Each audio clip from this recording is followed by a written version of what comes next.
Hello YouTube, c'est Laurette du site Hyperprotect.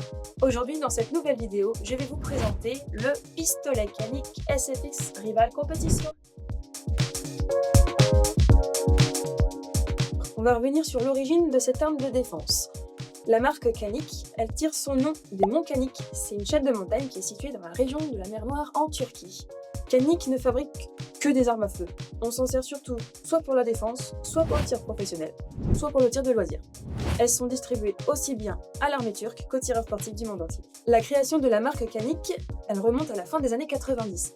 Aujourd'hui, on peut dire que c'est une référence parmi les fabricants d'armes. Et le Canik SFX Rival Competition calibre 50 en est l'illustration parfaite. Cette arme-là, c'est une réplique quasi identique au Canik SFX Rival, à balles réelles cette fois. De point de vue esthétique, on est sur une copie conforme. Le corps est fait à l'identique du modèle original. Le Canik SFX Rival original est majoritairement composé d'acier avec une détente en aluminium allégée taillée au diamant.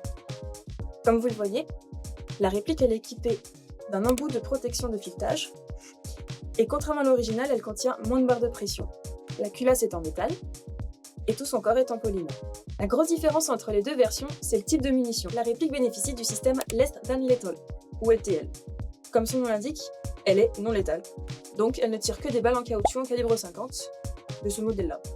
Contrairement à l'original qui est classé en catégorie B et qui tire des balles réelles en calibre 9-19 mm.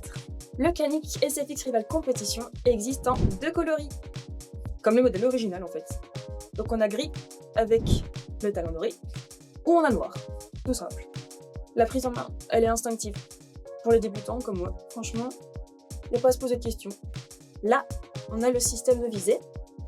Donc celui-là, il possède un guidon en fibre optique rouge et une hausse. Et comme vous voyez, tous les deux, ils sont fixes, ils ne bougent pas. Il peut accueillir des cartouches CO2 standard de 12 grammes. Grâce à un dispositif de serrage rapide, il faut juste desserrer le talon, insérer la capsule et revisser, tout simplement.